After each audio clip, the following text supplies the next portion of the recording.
ప్రపంచ దేశాల్లోకెల్లా ఒక ప్రత్యేక స్థానాన్ని సంతరించుకుని ఏ సంస్కృతికైనా సాంప్రదాయాలకైనా మూలంగా నిలిచిన భారతదేశంలో అతి పవిత్రమైన ఒక ప్రక్రియ పేరే పెళ్లి.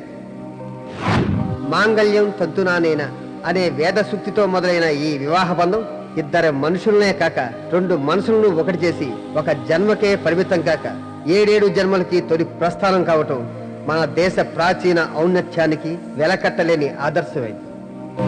ఒకే మాట ఒకే బాట అనే పురాణ నీతితో ఒకటైపోయే ఈ దాంపత్యం రేపటి తరాల సృష్టికే కాక నైతిక విలువల పారంపర్య భాండాగారంగా కూడా మారటం కేవలం హిందూ వైవాహిక ధర్మసూత్రాలకే చెల్లింది. అలాంటి పెళ్లి అనే 2 అక్షరాల బంధం నేడు ఆధునికత పేరుతో మనుషుల్లో వచ్చిన మానసికమైన మార్పుతో అనూహ్యమైన అస్తవ్యస్తాలకు గురై నిత్య కళ్యాణంగా కాక పలు విచ్ఛిన్నాలకు మూలంగా అవుతుంది. మన సమాజంలో ఏ స్త్రీ పురుషులైనా ఒకటిగా కలిసి జీవించాల్సిన బంధం దాంపత్యం. హిందూ సాంప్రదాయం ప్రకారం పెళ్లి అనే ప్రక్రియ ద్వారా ఇరువురు ఒక్కటై ఒకరిలో ఒకరై కాలానికి అనుగుణంగా నడుచుకుంటూ బాధ్యతలను కష్ట సుఖాలను సమంగా పంచుకొని ఒకరి కోసం ఒకరు జీవిస్తూ జీవనం సాగించాలి. కొత్త తరానికి మార్గదర్శకులు కావాలి.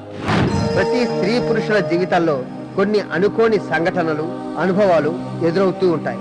వాటిని ఎదుర్కొని మనకు అనుగుణంగా మార్చుకుని జీవనం సాగించాలి. అప్పుడప్పుడు పరిస్థితుల ప్రభావానికి తలవచ్చి సవ్యంగా సాగాల్సిన జీవితాన్ని మన ఛాదస్థం కారణంగా చిన్నాభిన్నం చేసుకోవాల్సి రావటం నిజంగా బాధాకరమైన విషయం.